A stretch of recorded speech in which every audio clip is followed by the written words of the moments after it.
Good evening and happy midweek. Tayo po'y manalangin muna.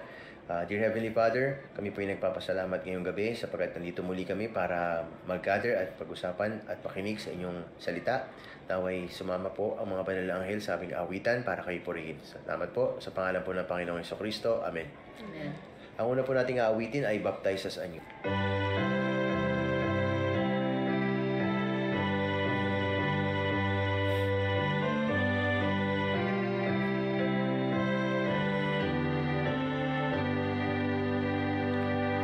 Baptize us anew with power from on high, with love, oh refresh us, dear Savior, draw nigh. We humbly beseech thee, Lord Jesus, we pray, with love and the Spirit, baptize us today.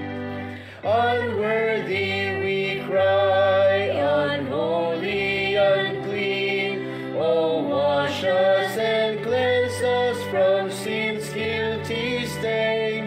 We humbly beseech thee, Lord Jesus, we pray, with love and the Spirit, baptize us today. O heavenly dove, descend from on high, we plead thy rich blessing, in mercy draw nigh.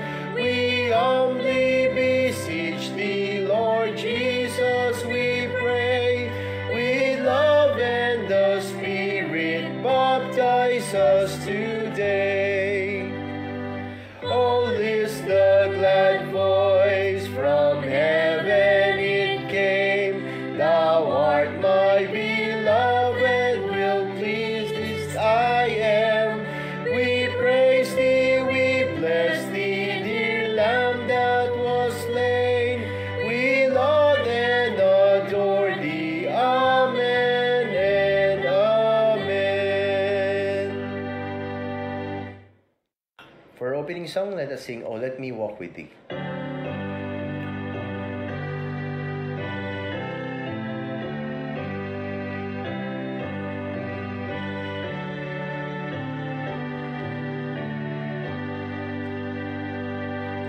Oh, let me walk with thee, my God, as Enoch walked in days of old. Place thou thy trembling hand in thine, and sweet communion with me hold.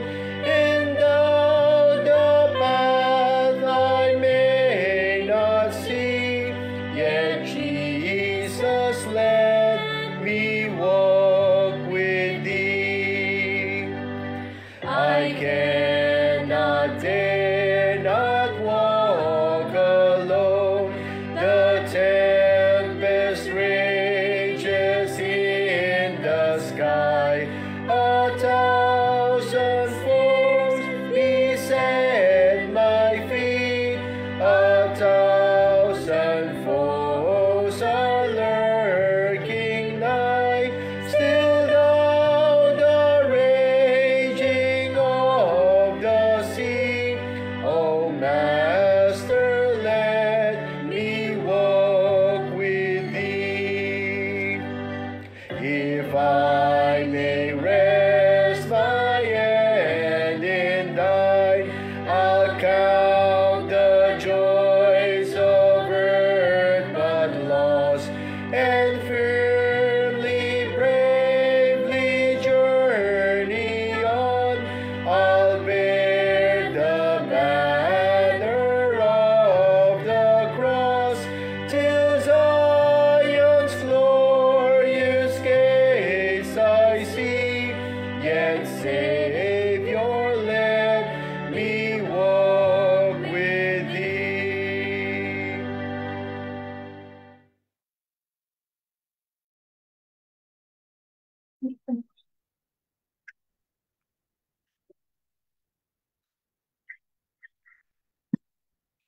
Okay. Tayo po'y manalangin. Makapangyarihan po namin Diyos, Ama na nasa kalangitan, ngayon po mga oras na ito, kami po ay lubos na nagpapasalamat sa walang hanggang pag-ibig, sa walang hanggang pag-iingat, sa buhay at kalakasan, sa mga karanasan namin sa mga nakaraang araw, na kami ay patuloy niyo inangatan at pinagpala. Patuloy namin tinatanggap, Panginoon, ang mga biyayang inyong pinagkakalob sa araw-araw namin pangangailangan. Salamat po, Ama, sa lahat ng kabutihan na aming tinanggap. Kaya din po sa gabing ito, aming pinapasalamatan ng isang masayang papuri at pagsamba pagkamat kami ay wala sa iyong tahanan. Ngunit sa pamamagitan ng platform na ito, Panginoon, ikaw ay aming pupurihin, aming sasampayin sa Espiritu at katotohanan. Ama, sa gabi pong ito, akin din pong idinadalangin ng mga kapatid namin na kung saan man sila naroon, Panginoon, kayo ang nakakaalam at nakakabatid. Kung sila man po ay nasa banig ng karamdaman, inyo po silang hipuin, pagalingin. At kung sila man po ay nasa mga problema, pinansyal, spiritual, kayo, Panginoon, ang gumawa ng mga kaparaanan. Paano niyo po sila, paano po niyo ipagkakaloob ang mga bagay na kailangan ng bawat isa sa kanila. Kaya hindi po sa mga naririto sa platform na ito, patuloy niyo pong ipagkaloob sa amin ang banal na Espiritu at ang kaunawaan sa pamamagitan ng mga mensahe na siya namin mapapakinggan. Bigyan nawa ng katalinuhan at kaalaman ng langit na ang aming tagapagsalita sa gabing ito na niyo ipinagkaloob sa amin, Sister Laverne, upang ipahayag ang iyong banal na salita. Amin po, Panginoon, itong magamit sa aming spiritual na pamumuhay, magbibigay kalakasan, magiging inspirasyon namin sa lahat ng subi ng kasamaan, sa lahat ng pagsubok, Panginoon. Ito ay aming magamit, maging sandata at kalakasan namin. Ama, sa gabi pong ito, amin pong hindi nadalangin muli ang aming mga sarili na kung kami ay nasumpungan niyo sa anumang pagkakasala, kami po inyong patawarin at sa aming mga kahinaan, kami po Panginoon ay inyong tulungan, palakasin, sapagkat dito niyo kami pagtitibayin sa aming pananampalataya. Maraming salamat po, Ama, sa gabi ito, sa pangalan ni Jesus. Amen. Magandang gabi. Magandang gabi po mga kapatid. Tayo po ba ay, kamusta ang kalagitnaan ng ating sanlinggo? Tayo po ba ay naging abala? Tayo po ba ay nakalabas? Sarap matulog. Malamig ang panahon. Parang nararamdaman natin yung simoy ng, sabi nga nila, Kapaskuhan.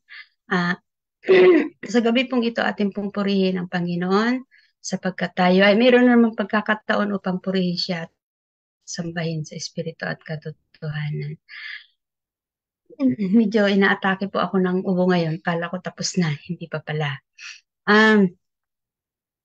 Tayo po mga kapatid ay iilan sa platform na ito. Maaari ang iba ay nasa Facebook, nakikinig. Akin po kayong binabati ng isang magandang gabi at happy midweek po sa bawat isa. Saan man kayo naroroon, pagpalain ng Panginoon. Ang una po sa gabing ito sa ating programa ay ang grupo ng mga Diamond. At ang ating pong nagpaawit po sa atin ay ang Umbaw family. At ang opening prayer, welcome remarks sa inyong lingkod. At ang musical offering po ay ipagkakaloob sa atin nila Sister Janelle Gonzaga. Maaring ito ay manugang ni Sister Marlene at ang kanyang kakambal na si Janzel Abad. At ang ating pong tagapagsalita ngayon ay si Sister Laverne Basinilio. At ang ating pong season of prayer ay pagkakaloob sa atin ni Brother Orbit of Damian. Bago po tayo magpatuloy, nais ko po munang basahin sa inyo ang isang talata na matatagpuan sa Hebreo 10:25. Atin pong matamang pakinggan, akin pong babasahin. 10:25 ng Hebreo. Huwag nating kaliligtaan ang pagdalo sa ating mga pagtitipon, gaya ng ginagawa ng ilan. Sa halip, palakasin natin ang loob ng isa't isa, lalo na ngayong nakikita na nating malapit na ang araw ng Panginoon. So, masaya kapag tayo ay nagkikita-kita o sa ating pagtitipon sapagkat ito ay isang paraan na tayo ay nagpapalakasan sa isa't isa. Naway pagpalain tayo sa gabing ito at happy midweek po sa bawat isa.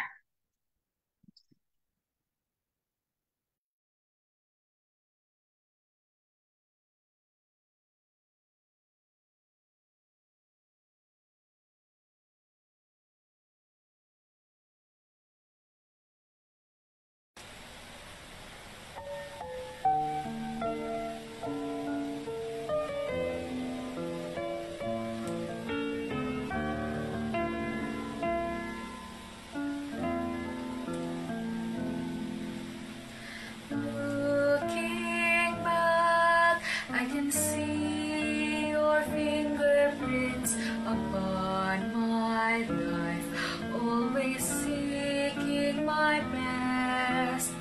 There were times when your way would make no sense, but as you said, you have never left. You are always good. You are only good.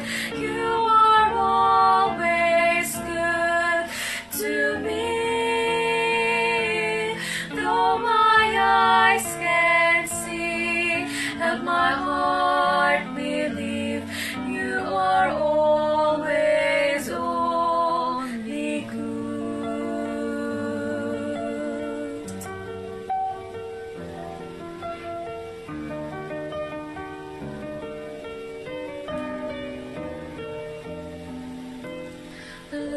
Looking in, I can see my frailty.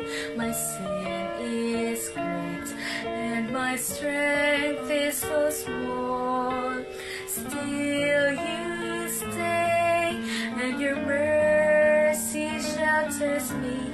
You hold my hand, and you hear my groan. You are always good. You are only good.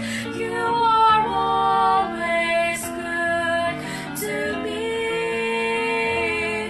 Though my eyes can't see, and my heart believe, you are always only good.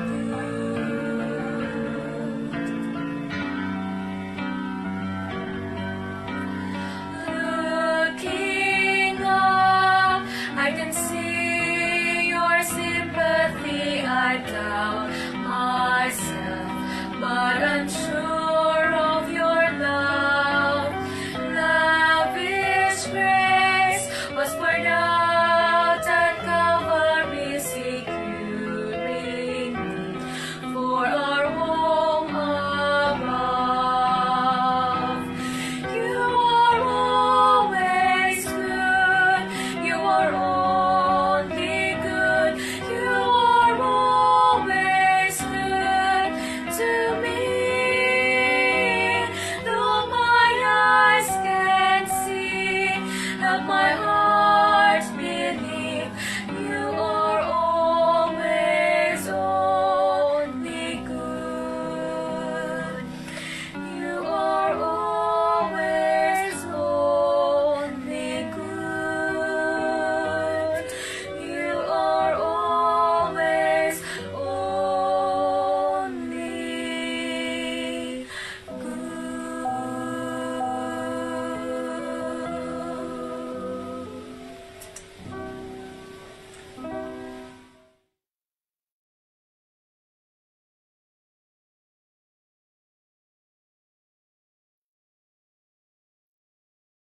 Thank you, Janelle and Janelle.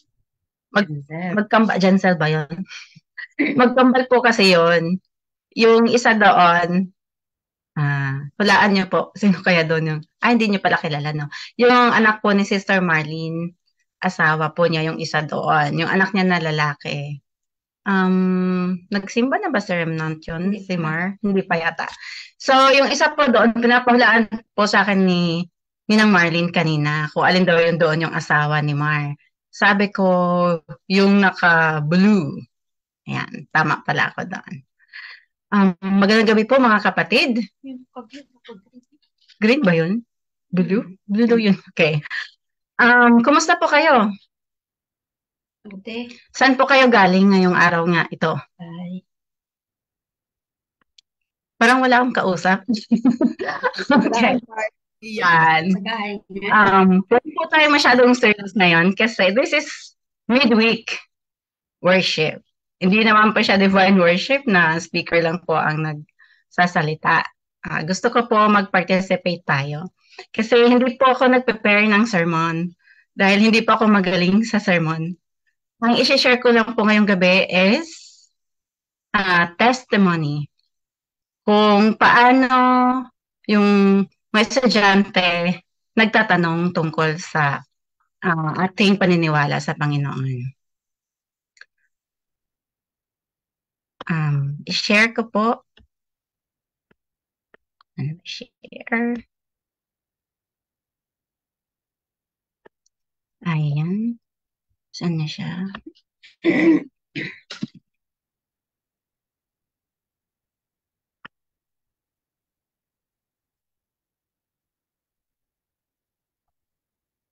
Ayan. What is the world celebrating today? Ano po bang sineselebrate ng mundo ngayon? Alam naman natin yun, no? Paano sineselebrate? Wait lang po. Saan ko ba ilalagay itong mahabang ano? Ayan. Yan na. Matatakpan. Okay. Pumunta pa ba kayo sa sementeryo ngayon? Hindi po. Main man na si Giannis Antetokounmpo suot ang kanyang incredible Hulk costume. Habang Ayan. Kung makapansin niyo po ang mga tao ay costume naman bilang si binang nakapagin kagabi. Teka lang, may naririnig akong echo. Okay, wala na. Punta daw kami. Sabi ko, wag na tayong pumunta doon kasi parang kunti lang ang tao. Makikiusi lang. Minsan naman kasi pumupunta kami para lang makipagkita ng mga kaibigan kung sino yung mga kaibigan nandoon. Wala naman kaming ibang purpose na bumisita or mga kakilala din po kami nakalibing doon. Pero yan ang sineselebrate ng mundo ngayon. Ang tanong ay, do we celebrate the All Saints Day, the Dead Day? Actually po, may pasok sana kami bukas kasi wala kasing pakialam yung Korean manager namin kung anong holiday. Halos lahat ng holiday may pasok kami. So sabi namin, may pasok kami sa 2. Okay lang, double pay naman. Pero binawi po kahapon, binawi. Sabi, hindi daw kami pinayagan ng management ng Dilasal. Kasi ang Dilasal Araneta po is a Catholic school. Naniniwala sila ng mga saints. Ang saint nila ay si Saint John the Baptist. So, hindi pumayag yung chancellor na magklase kami. Sabi namin, siguro kasi nagsiselebrate sila ng All Saints Day. Tapos, pag November 2 naman ay, All Souls Day naman. Sabi nung isang teacher sa akin, Ma'am Laverne, hindi ako naniniwala ng saints.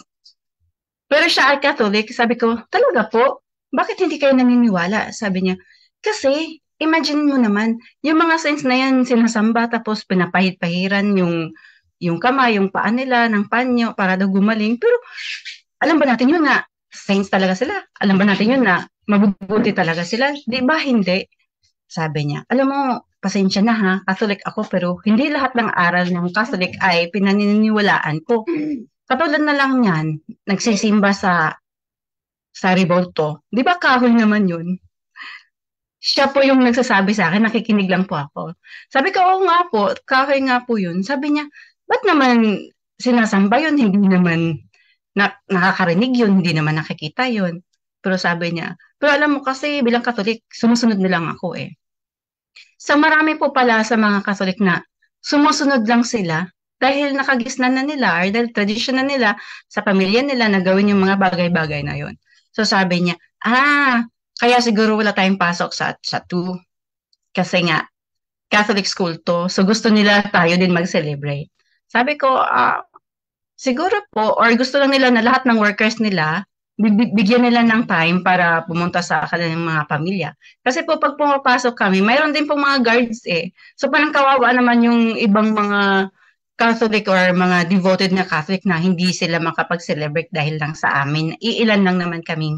Ah, iilan na lang kaming employees doon. Okay, ito nga po sineselebrate, di ba? Nakikita natin. Do we celebrate? Yeah. Mayroon silang mga suot-suot pa ng mga sash na pinapakilala nila kung sino yung mga santo-santo na yon. Pero alam ko naman, hindi tayo naniniwala sa mga santo. Kaya po, ngayong gabi, we are the living. What is the purpose of life? Naisip ko nga yun. Lahat ng mga tao or lahat ng mga naniniwala sa mga santo-santo nandun sa sementeryo, kinakausap nila yung mga namayapa na nilang mga kamag-anak. Pero paano naman tayo mga buhay? Ano naman kaya ang purpose ng life? Maalala ko po yung isang estudyante ko, sabi sa akin, "Teacher, what is the purpose of life?" Sabi ko, "Ha? Purpose of life?" Parang medyo nagulat po ako sa tanong niya. Sabi ko, teka lang, hindi ko siya basta-basta masagot kaagad. Nag-isip ako dahil siya ay isang hindi naniniwala or hindi siya Kristiyano. So, hindi niya alam yung aral natin. Sabi ko, paano ko kaya sagutin to? Kaya po kaya, kung kaya po yung tinanong na ganito ng estudyante nyo or kaibigan nyo, kakilala nyo na hindi naman naniniwala sa Panginoon, hindi nga niya alam po ano yung religion, ano po yung isasagot ninyo?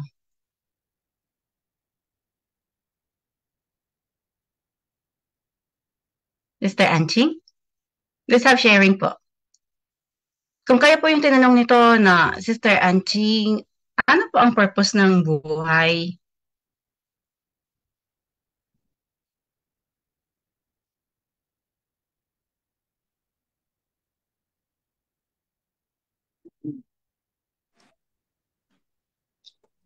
Ano ang purpose ng buhay? Para sa akin, ang purpose na buhay natin ay to live a Christ-like character na makita nila sa buhay natin si Jesus without giving them or yung sasabihin ko anong religion, sasabihin na ganito, masama ito. Sa buhay lang natin, we can share the life. We can share the message. Yun ang purpose. Mm-hmm. Thank you po. Sino pa ba nandito? Sister Mimi or si Brother Orpit? Ano pa ang purpose ng life?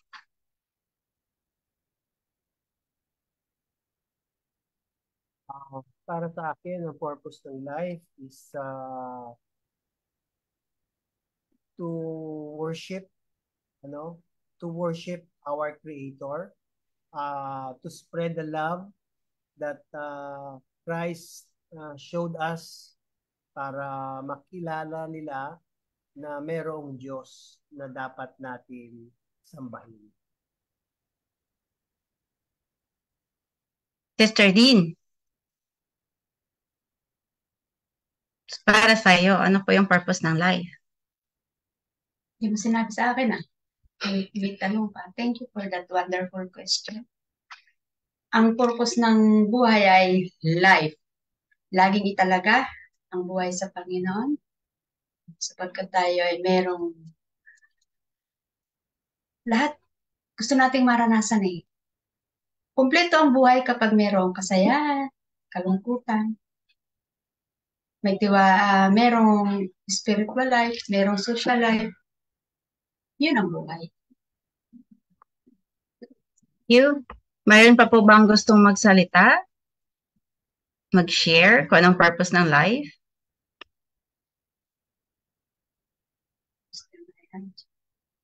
Yan, si Sister Myra kaya. Parang maingay kasi sa kanila eh. Ingay. Ayan. Hello. Sa akin, ang purpose ng life ay magpasaya sa ibang tao at sabihin na mahalaga ang buhay dahil binili tayo ng Panginoon sa pamagitan ng kanyang dugo. Kaya maging pahalagahan natin ang buhay natin at sabihin natin sa ibang tao na pahalagan rin nila ang buhay dahil binigay yan para gamitin natin para sa mabuti. Yun. Thank you po. Ayan. Meron pa po ba?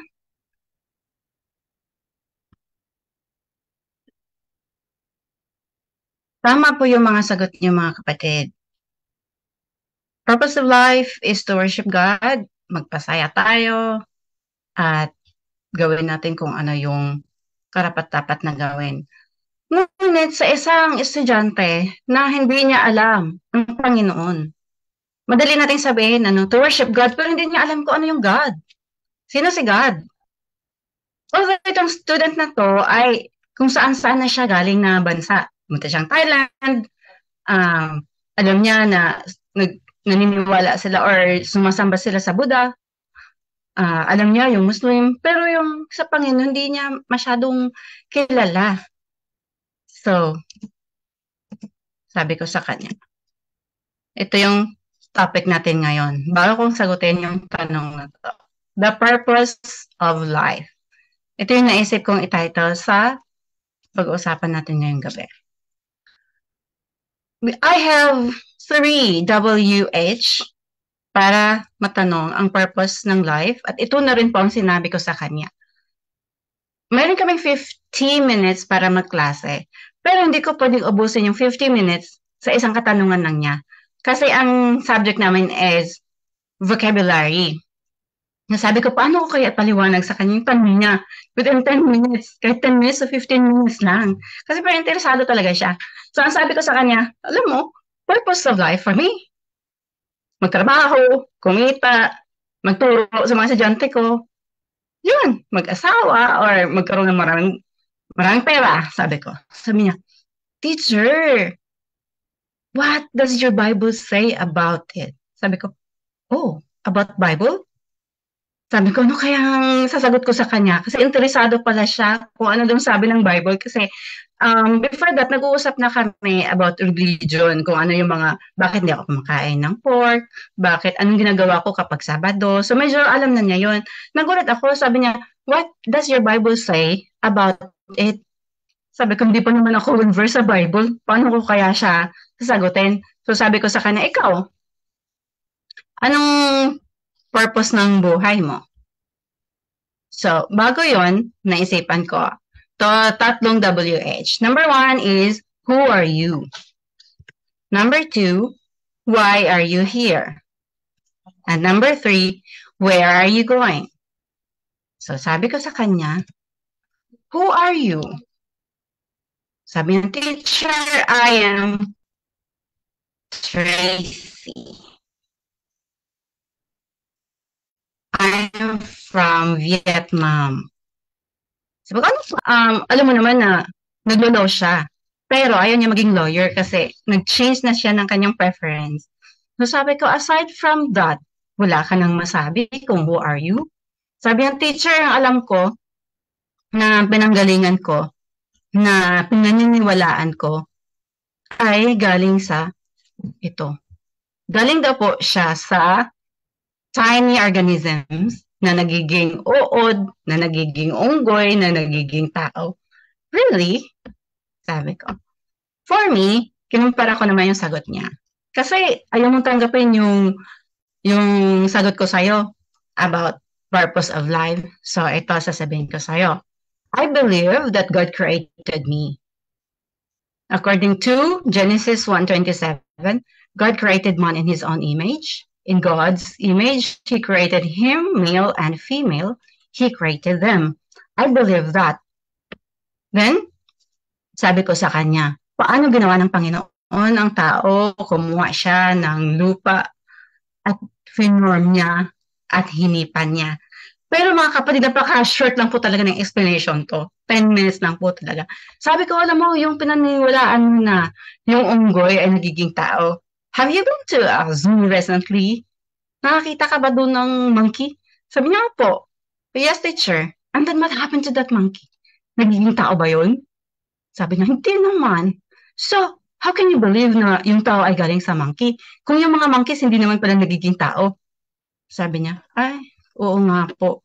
Pero teacher, lahat ng napuntahan kong mga bansa, yun ang paniniwala nila eh.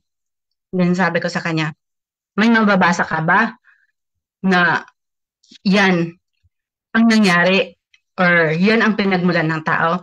Sabi niya, according to Darwin's theory, teacher. Yun, okay, I got you. So you believe in the Darwinian theory, sabi ko sa kanya. Pero tingnan mo ha, kung totoo yun, what is the percentage of the people in the world na naniniwala dyan? Sabi niya, hindi ko din po alam eh. Sabi ko, sige, ganito na lang. If you really believe that, let's see. Tingnan natin sa zoo. Kung yung monkey, or ina-observe mo sa zoo, yung monkey ay nagiging tao. Or mayroon pa bang nangyayari yan ngayon na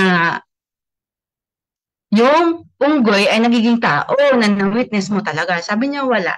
Okay, so kung wala ang pinaniwalaan dyan, ito, dahil meron namang Bible na tinatanong mo ako kung anong sabi ng Bible, ito yung sinabi ng Bible na ginawa ng Panginoon.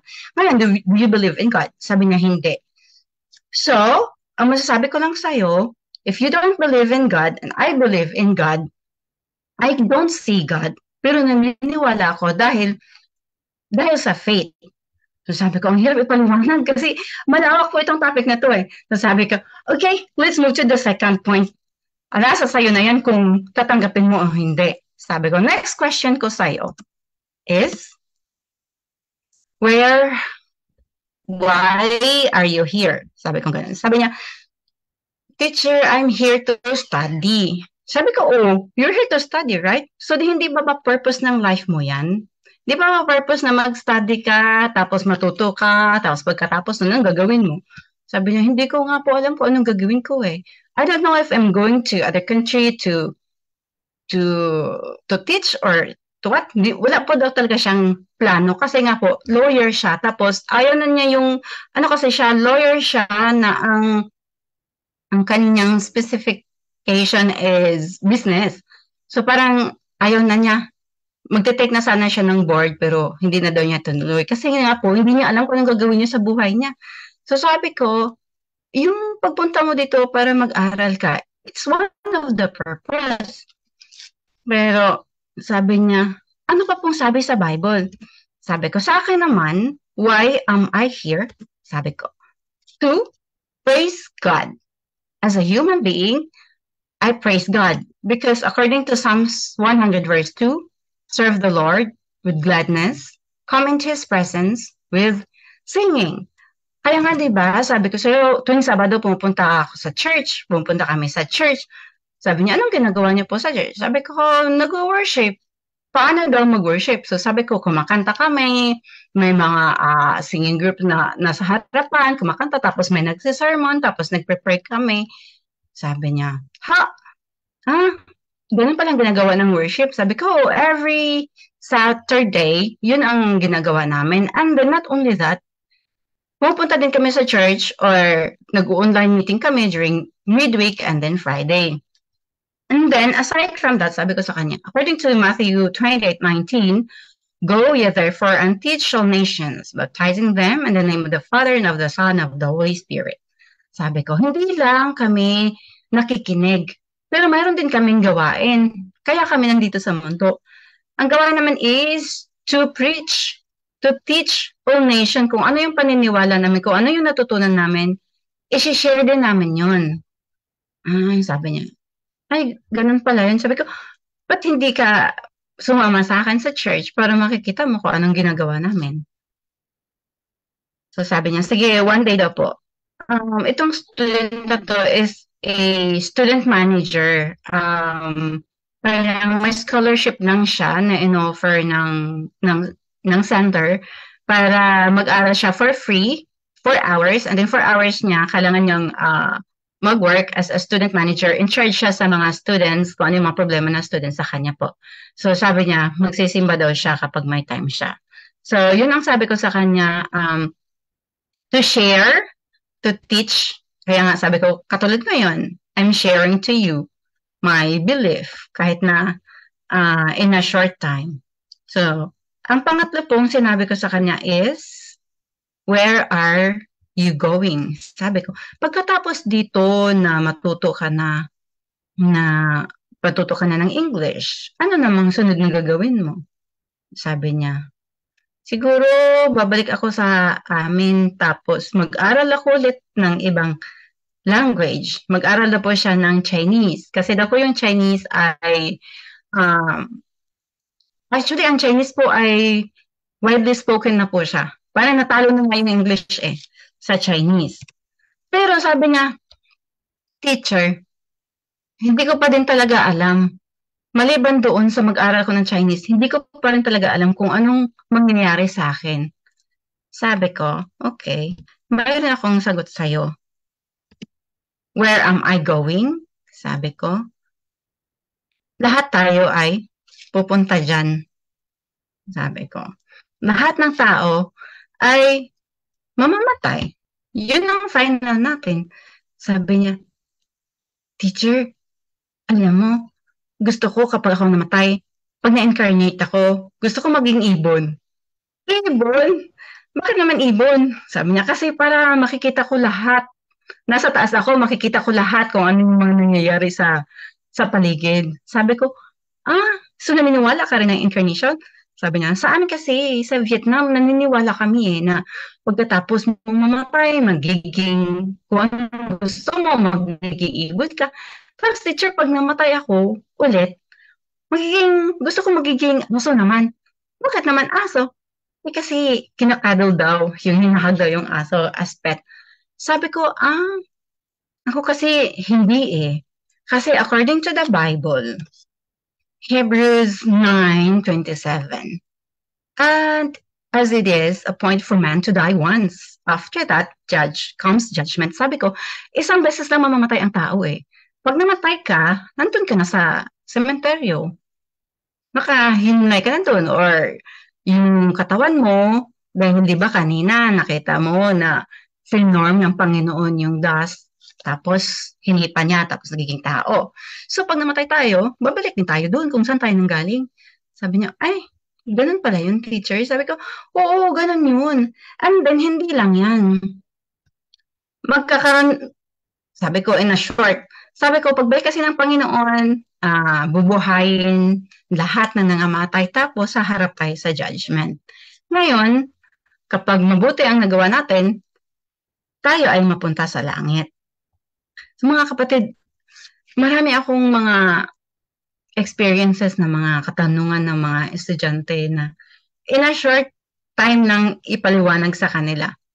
And imagine, hindi siya naniniwala sa Panginoon, pero nagkaroon siya ng interest para matuklasan kung ano daw yung sa Bible, ano yung sinabi ng Bible. Sabi ko sa kanya, wala din kasi akong Bible kasi hindi ako nagdadala ng Bible sa school. And then, hindi ko din po hawak yung cellphone ko. Sabi ko sa kanya, gusto mo ba nang bigyan kita ng Bible? Sabi niya, no need na daw po kasi may online naman Bible. So, magbabasa na lang daw siya. So, sabi ko sa kanya, madali lang naman kasi itatype mo lang naman yung gusto mong tanong and ano yung verse ng Bible. And then, sabi ko sa kanya, our final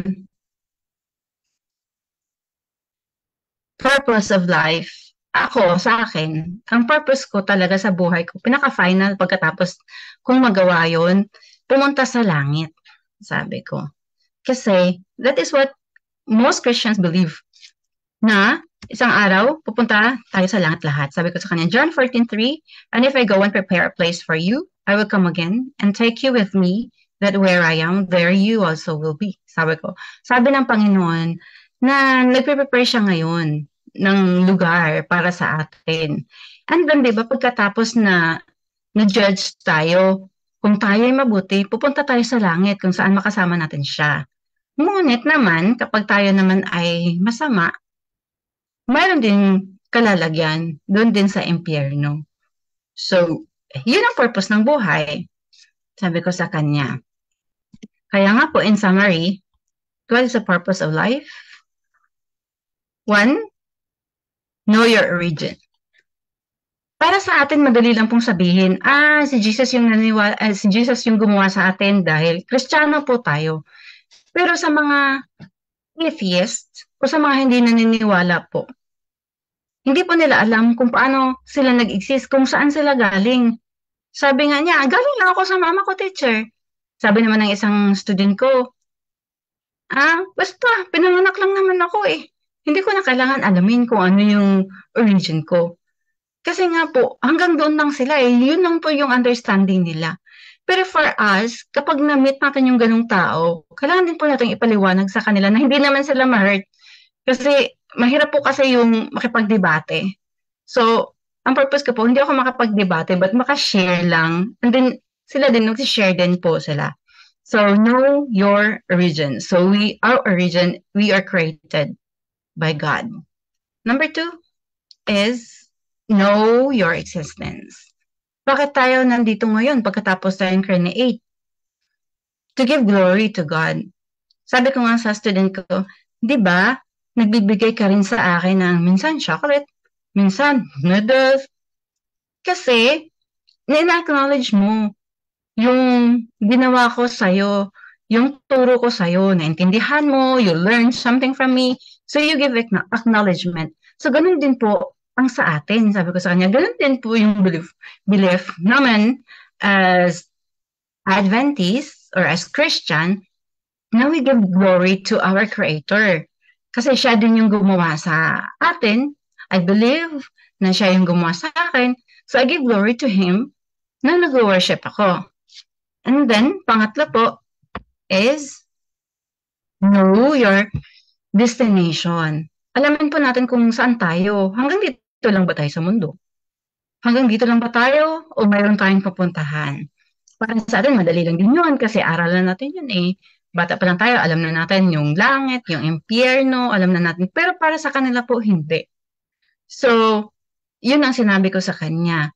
Kasi siya hanggang dito lang. Pero yun pag namatay, lipat-lipat lang. Pagkatapos ng ibon, pag namatay na siya bilang ibon, magiging aso naman siya. Pagkatapos, kung ano naman. Natatawa nga ako eh.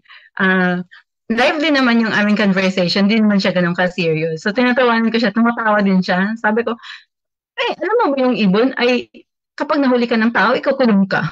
Gusto mo yun, nakulong ka? Ako ayoko eh. Mas gusto ko pa yung mamatay ako, mag-antay na akong buhayin muli kaysa magiging ibon ako. Tapos, minsan binabaril pa yung ibon. Tapos matamaan ka, di mamatay ka kaagad. Masasaktan ka pa. So, tawa din siya ng tawa. So, kapag alam po natin yung destination natin, mayroon tayong hope, di po ba? Kapag our final destination dito sa mundo, mamatay na tayo, we have the hope na during the second coming or in the second coming of Christ, mayroon tayong mapupuntahan. So, kailangan lang din natin gawin kung ano yung the purpose of our existence. Yung number 2, palagay ko, ito yung pinaka-core na kailangan nating gawin. To praise God and to share the gospel. Kaya nga po mayroon tayong theme, di po ba? I will go. Yun. Kahit hindi tayo nangangaral sa bus, kasi hindi naman talaga tayo lahat binigyan ng gift na yun, pwede pa rin po tayo sa maliit na mga bagay sa mga taong nasasalamuhan natin. Nakakasalamuhan natin. Pwede pa rin po natin i-share yun. We will go on our own to spread the gospel. Lalo na po ngayon, we're coming to the end of the world. Di po ba? Lagi natin naririnig yung I will go, lagi natin kinakanta. Pero kulang pa rin Kulang pa rin yung action natin. So there are people around us na nag-aantay lang pala sila na marinig nila kung ano yung ipaparating ng Panginoon po para sa kanila. Para sa akin, hindi po talaga siya madali i-share Kasi nga, environment ko is Catholic. So, bawal nga Pinagbawalan niya kami mag-share. Pero dahil estudyante yung nagtanong, hindi ko rin po pwedeng hindi siya bigyan ng klase niya dahil parang ninakaw ko naman yung time niya, yung purpose niya para mag-aral doon. So talagang maiksi lang. Minsan din may mga teachers na nagtatanong sa akin kung bakit hindi ako kumakain ng pork, ng ganito ganyan, bakit hindi ako sumasama sa kanila kapag Friday night, kapag may party. Madalas po kasi Friday night sila lumalabas. So, ina-explain ko sa kanila pa utay-utay dahil ito yung paniniwala ko. So, minsan nagtatanong sila, anong kaibahan ng Christian sa religion mo, teacher? Kasi may mga Christian, kumakain naman ng pork. Umaalis naman pag Friday night. So, ina-explain ko sa kanila, ako kasi is a Seventh-day Adventist Christian. So, lagi ko pong dinadala yung Seventh-day Adventist Christian. Ano yun? Ay, kasi Seventh day is Sabbath. Saturday. Diba pag tinignan natin sa kalendaryo, 7th day is Sabbath. So, ganun. Doon po ako nagsisimula na mag-explain sa kanila. Kasi marami pong hindi alam yung 7th day Adventist. Ang alam nila, Adventist. Meron din pong Baptist Adventist eh. So, kailangan nating dalhin talaga kung ano yung pinaka-title natin para maintindihan na, may 7th day Adventist pala. Sabing ganon. So, yun po ang ma-share ko sa inyo ngayong gabi na sana ma-inspired tayo at gawin natin yung ating mga charge. That is our charge. Charge is to go and preach the gospel. So ngayon po, ibalik ko ulit sa inyo ang tanong, what is the purpose of your life? May kanya-kanya po tayong sagot dito kasi yung dinala ko sa inyo ngayong gabi is my personal answer of the purpose of my life. So, kayo po, what is the purpose of your life? Kanina, sinagot nyo na yung purpose of life. And that's true, to praise God, to give glory, give back the glory to our Creator. But I would also add that aside from that, we also need to tell the world. Kasi yun po ang pinaka-charge sa atin. Humayo kayo. Go and preach. So, sana po, we can have the courage to tell the gospel para po at the end of time, all of us would be ready at walang magtatanong, bakit hindi mo naman sinabi sa akin na mayroon palang kaligtasan? So, kailangan nating i-share po. At happy midweek to everyone.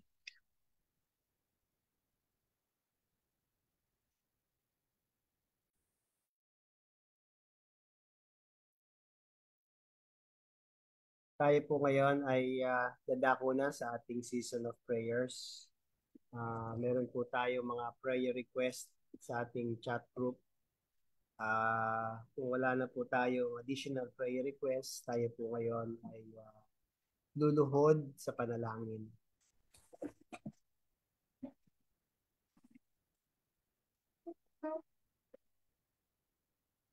Tayo manalangin. Ama naming Diyos, Panginoon naming makapangyarihan sa lahat.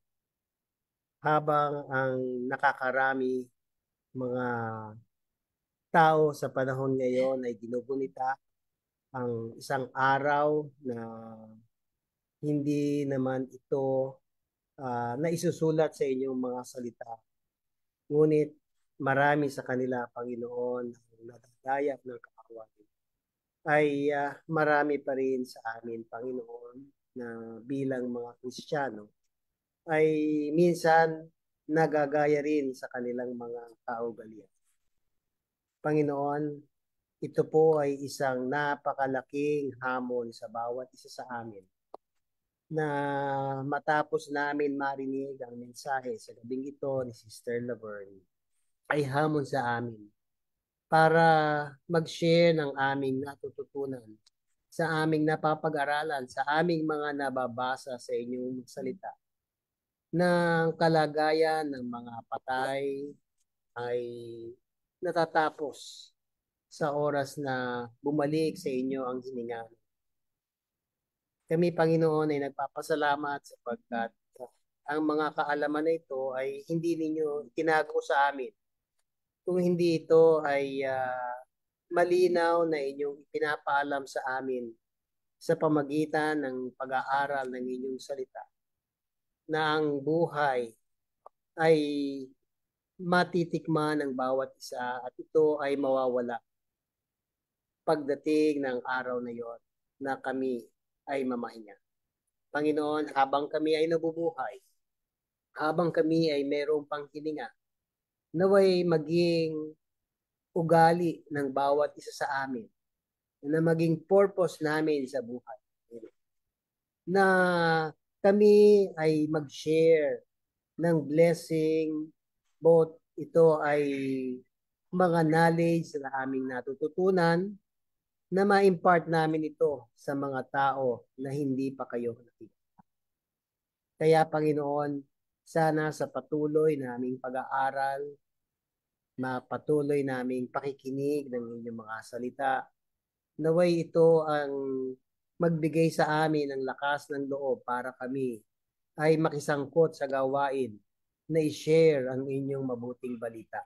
At alam namin, Panginoon, na darating ang time na ang mga pribilehiyong ito ay matatapos at mawawala sa amin. Kaya habang kami, Panginoon, ay may buhay, may lakas, sana ito ay magawa na namin. Sana ito ay gawin namin ng walang takot, ng walang mga dahilan para ang inyong salita ay makarating sa mga tao na nasa kadiliman. Panginoon, sa gabing ito, narito po ang aming mga kapatid na nakikinig at sumusubaybay sa pamagitan ng online. Ang iba sa amin, Panginoon, ay patuloy pa rin na nakakaranas ng panghihina ng aming mga kalusugan. Napapanahon, Panginoon, na inyo po kami sana ring tulungan. Hinihiling namin sa gabing ito, Panginoon, gaya ng inyong pangako na aming kiniklaim sa Jeremiah 17:14 na kami ay inyong pagalingin sapagkat kayo ang aming katwiran. Kayo ang nagbibigay ng lakas sa amin sa panahon ng aming mga kahina. Aming dinadalangin si Baby Aldi, Panginoon, siya ay sanggol pa lamang at nakakaranas ng matinding karamdaman na nasa ospital ang batang ito. Amin pong idinadalangin siya, nasama namin sa aming pananalangin at sa mga panalangin ng kanya-kanyang mga tahanan, Panginoon, na inyo po sana ang tulungan ng batang ito. Tulungan siya na lumakas ang kanyang immune system, Panginoon, upang bumalik at lumakas ang kanyang kalusugan at siya ay makauwi sa kanyang mga magulang.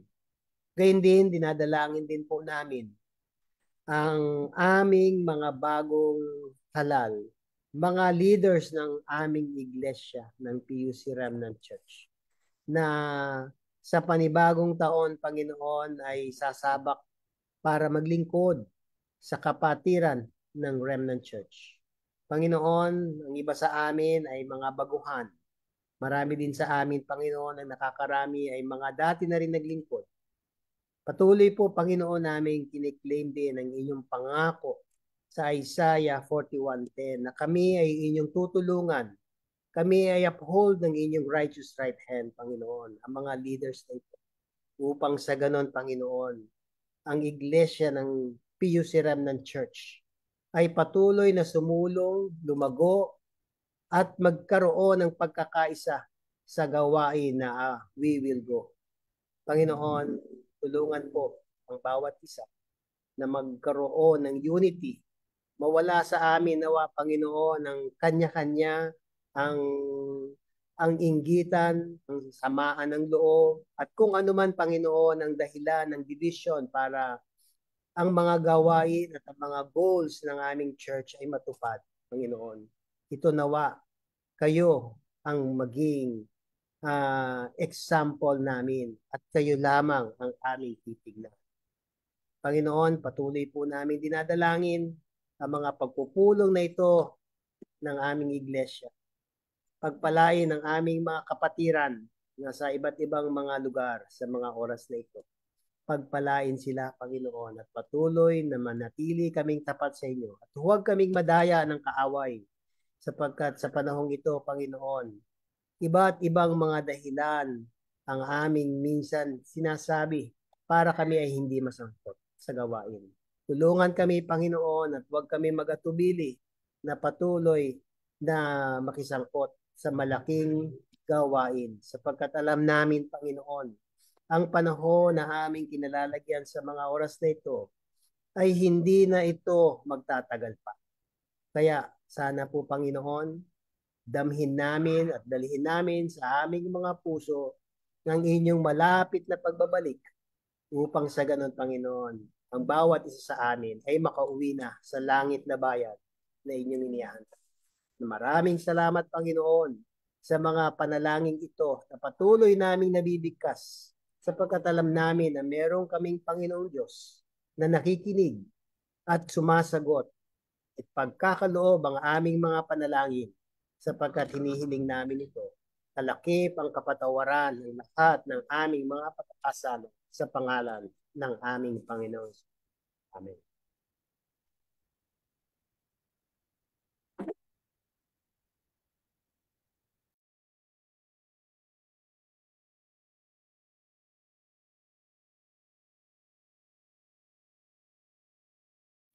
For our closing song, let us sing Father, Lead Me Day by Day.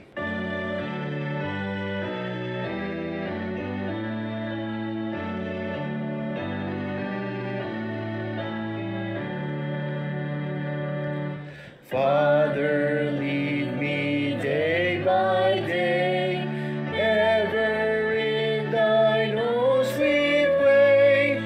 Teach me to be pure and true.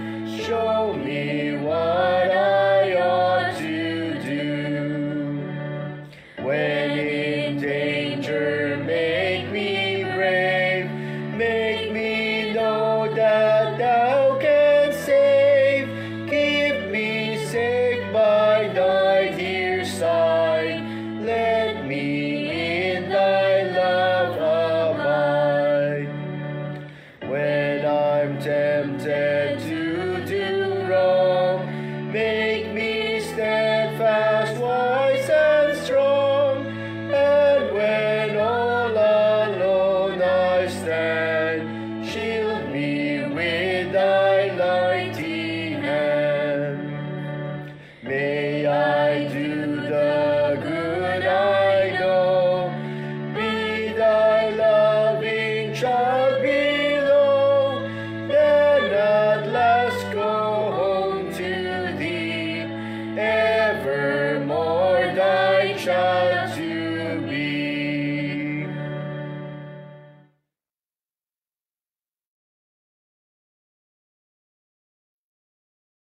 Shall we pray? Dear God and Heavenly Father, thank you for your blessings every day. Thank you for this opportunity of worshiping you. Lord, please help us to define the purpose of our life. And not only that, but also guide us to do what you want us to do in accordance to your will. Without you, Lord, we are nothing. Thus, we need you to be with us always. Lord, the world is coming to an end. We have a charge to do, to share the message to all the world. You have promised to be with us until the end. We claim it, O God, in Jesus' name. And as we go to our night slumber, please send your thousands of angels to keep each one of us, O Lord, for us to have a good night rest, so that in the morrow we could wake up, praise your name, and do our routine, O Lord. Please, we also ask you to answer our every prayer with the forgiveness of our trespasses. In your loving name we pray. Amen. Amen. Happy midweek.